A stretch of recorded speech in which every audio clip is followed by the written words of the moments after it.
So good morning, everyone. My name is Chris Adlin with Youth Pleasure Employers, and I'm delighted to be joined by Bex Hedden, the co-director at R13 Recruitment. Hello, Bex.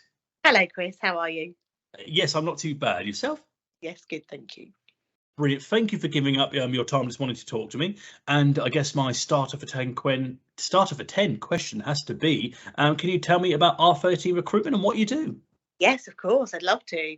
So R13 Recruitment are a well-established agency. We're coming up to our 10th year in business in 2023. And we support commercial businesses in and around Norfolk and further afield. So by commercial, I mean professional services. So anything job role wise, from accountancy and finance through to marketing, HR, office support, IT, and pretty much everything in between. So it doesn't sound like you've left much in between, as I say, covering such a wide field.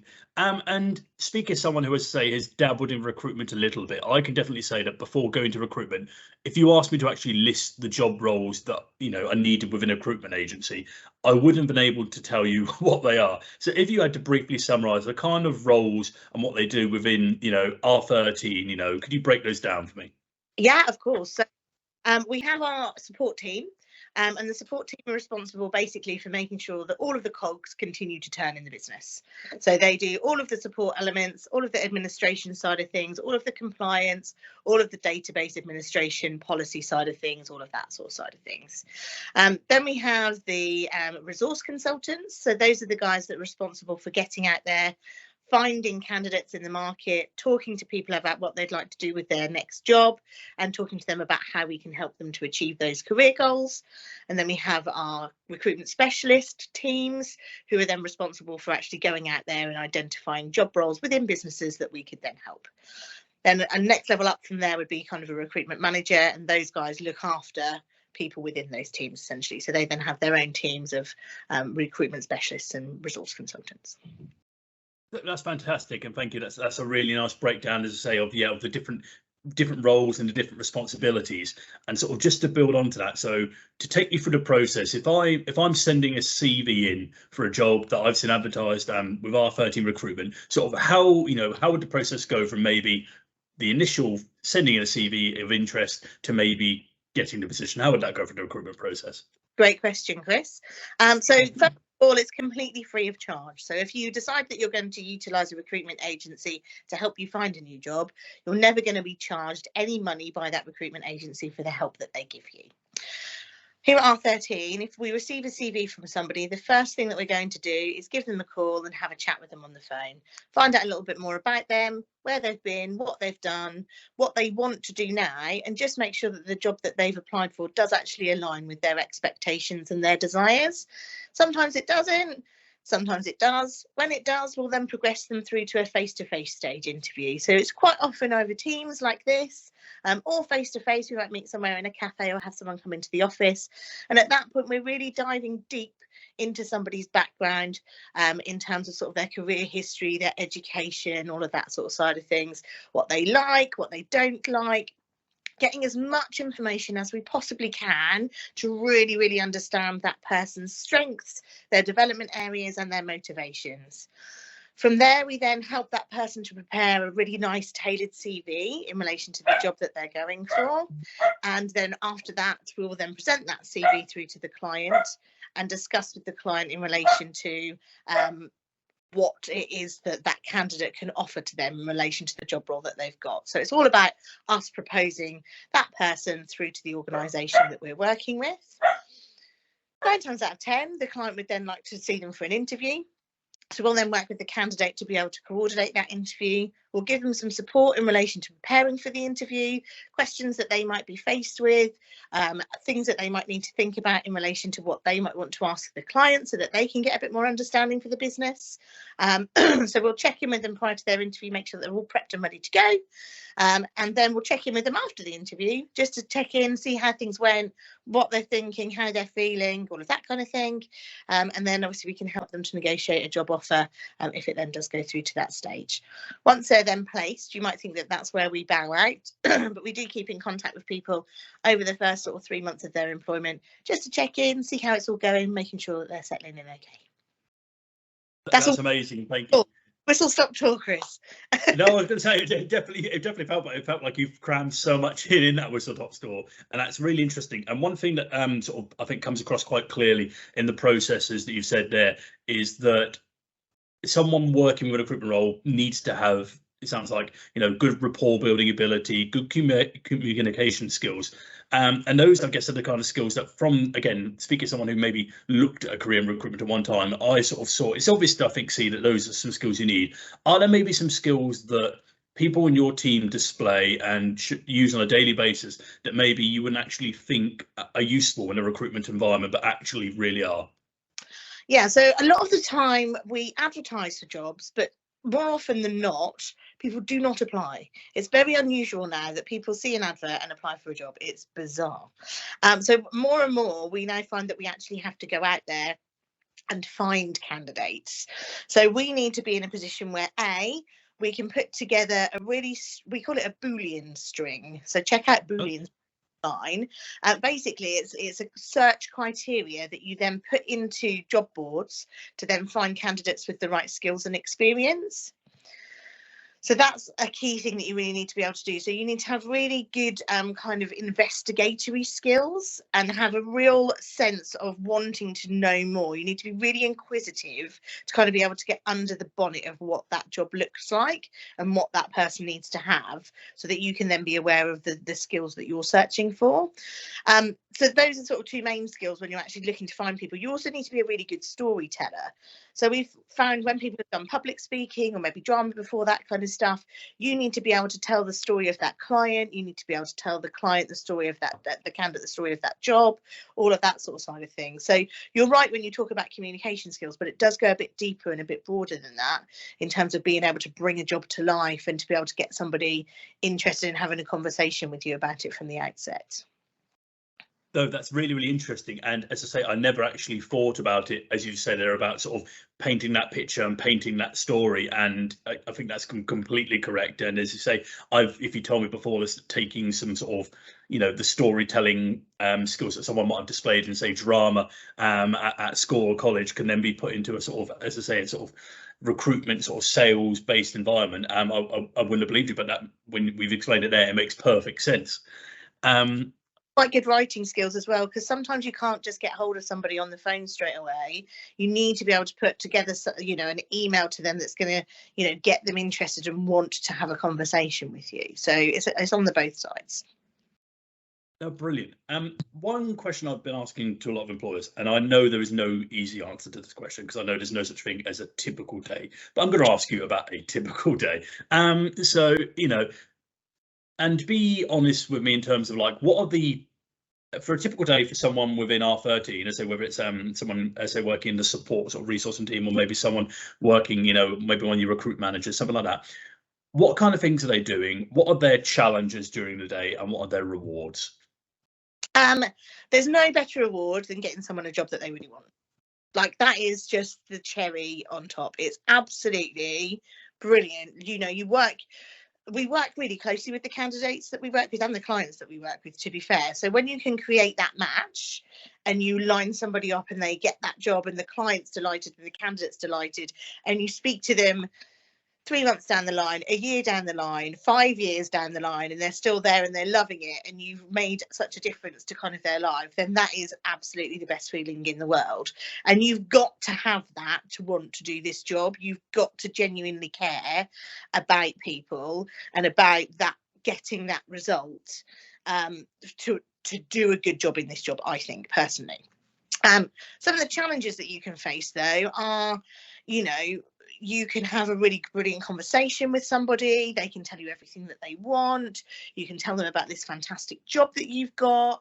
They can tell you that they're really bought into it. They're loving it. They're really keen to progress, and then they just disappear. It's literally they just go up in a puff of smoke, and never to be seen or heard from again. And that can be really difficult because we do invest quite heavily in the process that we go through with people. I know sometimes recruiters don't have the best rep, but not all recruiters are the same. And that can just be really challenging. We make a real concerted effort to make sure that when we're speaking to a candidate, even if things don't progress all the way through to job offer stage and getting a new job, we make sure that we're providing people with feedback, that we're giving them something tangible to be able to work with moving forward, so that we're going back to people and letting them know. So it's kind of just asking for the same courtesy back, I guess.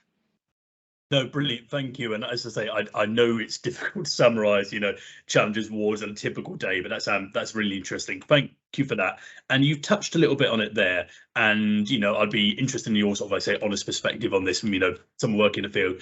I'd say a lot of people are aware that there's a stereotype around recruitment that I say really fast pace, really, really long hours till crazy hours in the morning and stuff.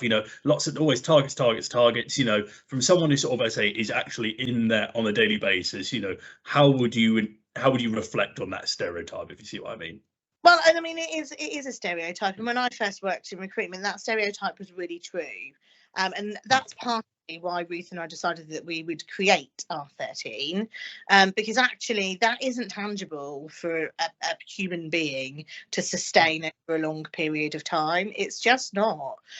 So when we created R13, we created it with our team in mind. We had a team at that point, but with our team in mind, to make sure that actually we didn't put into place targets for the sake of having a target. Our team set their own targets. So it's targeted in a holistic way. So we look at, each person has their own desk and they have their own jobs on that desk that they need to fulfill, essentially. So we'll look at that desk and we'll look at, are there loads of jobs on that desk at the moment? Do we need to really focus in and knuckle down on resourcing to find some people to get across for those jobs? Coordinate interviews, do that side of things, or are there less jobs on that desk, and therefore we need to focus our activities around speaking to clients and generating additional jobs to come through that we can then fulfill. So it's all done holistically. The team set their own targets so that they're manageable on that week-to-week basis. They're not just set across every single week the same every single time, and because they have that ownership, they have that, they don't feel stressed out by it, because their targets that they've set, their targets that they know that they're working towards, they understand why they're working towards them, they understand the rewards that they can get off the back of achieving those targets, and they feel confident that they're realistic. That's really, really interesting, and I like the fact that actually sort of, as you say, R13 was started almost on this want to be different, and as you say, you saw sort of a gap in the industry and saw how you wanted it to be rather than how it was, and went straight for it. And that must be, I say, really rewarding when you're actually seeing, as I say, how you feel that the industry is better operated in your office on a daily basis, and that must be so rewarding to see. Well, I think our team are quite happy. But a happy team creates a happy environment, and a happy environment creates positive results, and when your team are happy, they purvey that through their communications with the candidates that they're talking to, with the clients that they're talking to, and people like working with happy people. Nobody wants to talk to somebody who's miserable, especially not when they're talking about hiring someone into their business or finding a new job. They want to talk to somebody that's enthusiastic, that's passionate, that they believe is going to help them. So in creating that, it kind of repays us tenfold in the results that the team achieve. I completely agree, and that is definitely reflective in some of the workplaces I've worked in. I've definitely been in some unhappy ones where, it's difficult to be productive, and I've been in some where, as you say, when you feel that everyone's behind, everyone's got the same goals, everyone's motivated, you feel that there's nothing you can't do, and it's a lovely thing to be a part of. And you touch a little bit on your team there, and I'm going to give you a sort of hypothetical situation here, which is, imagine we had two young people coming to apply for a role with an R13 recruitment, maybe say to be a junior recruitment consultant or something like that.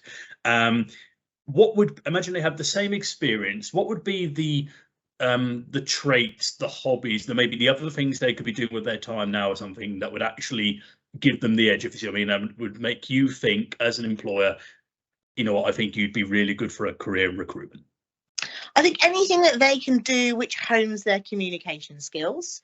So it might be that they're going to do some public speaking. It might be that they're going to do some sort of performance related type stuff. Anything where there's an element of competition. So any kind of sports, that kind of stuff always tends to work really, really well. Team collaboration sports are also really good. Sometimes in other recruitment agencies, recruiters can be a bit of a lone wolf. You're there just to do your thing. Our team are very much working together. So anything where we can see where people have obviously sort of had that aspect from an extracurricular perspective tends to be really, really positive. And, you know, if they have an interest in a particular area, then that's always, you know, of interest to us. You know, if they have an interest in IT, great, it will give them, you know, the capability to understand those kind of job roles when they come through. If they have an interest in human resources, then they will have an interest in the type of roles that then come through off the back of that. So I don't think that there is really anything hugely specific. For us, it's just about that person and working with them based on their skills and their capabilities, and then honing those through and utilising like their personal interests as best we possibly can to help them be the best they can at their job. No, that's amazing, and I really like, as say, that you sort of you take an interest, you say, in their personal interest, and say maybe if they have got a field, yeah, like an IT, where they've got you know an interest in as well, that they can carry that on as they progress through the role, and you know they sort of don't have to just leave it at the door when they enter. I think that's you know really motivating and really rewarding. My final question. Our team are not all carbon copies of each other. Every single member of our team is an individual, has their own individual interests. They all gel really, really well together, but everybody is really different. And I think that's really positive, because not every candidate that we talk to is going to be the same. Not every client that we talk to is going to be the same. And people sort of tend to try and fill into their niches. I completely agree. A team full of snowflakes. Yeah. Everyone completely different and unique in their own way. Absolutely, absolutely. Not snowflakes, though. I wouldn't say they're very melty. No. My final question, Bex, really to sort of round up, it's a two-part one. One, can you give me sort of a little whistle-stop tour, sort of maybe of your career journey and how you've come to be where you are? And two, then reflecting on what you said there and, you know, what you've gone through in your career journey, if you could go back and give a piece of advice to, you know, say 17, 18-year-old you know, about to step out on your sort of career journey, you know, what would that be? I literally feel like I'm in the finale of Drag Race. I don't know if you've watched that, but this. Yes, I do. So whistle stop tour career wise. So I had worked in retail, progressed into a management role in retail, then transitioned across into an office job, which was sort of B2B, customer service and sales focused. And I saw a job advert in the paper of a dog with really big ears that said, "Are you?" And I was like, yeah, I'm pretty good at listening. And I applied for it, and I went for some interviews and I got the job. And that's when I first started my career in recruitment. And I worked for 10 years for an organisation, doing temps initially, then moved into perms. And I just loved it. Like, if you're nosy and you're interested in finding out new things all of the time, like I have quite a short attention span. So this is sort of the only job that I have ever found that has maintained my attention, because it's different all of the time. You're speaking to different people, you're finding out different things, you're constantly learning. So it's the best possible job for somebody that needs that challenge all the time, that needs that pace. My dogs are just joining in again, sorry. And then from there, obviously, Ruth and I then set up R13, the business, sort of nearly 10 years ago now. So I've had about 20 years in recruitment. So when I look back to 21-year-old me, when I first started in recruitment, I think one of the biggest pieces of advice that I could give myself is to be resilient. Because there are times where recruitment is tough. There are times where you feel like literally everything you do of dust. But it is a roller coaster. So as much as you will come down, you will come back up again. That is absolutely 100% guaranteed. You've just got to be resilient. You've just got to keep going. You've just got to stay positive. And then the other thing that I would say, and it's a real old school one, but I'm going to say it anyway, is you have 2 ears and 1 mouth, and that you should use those in that ratio. Double the amount of listening to the amount of talking.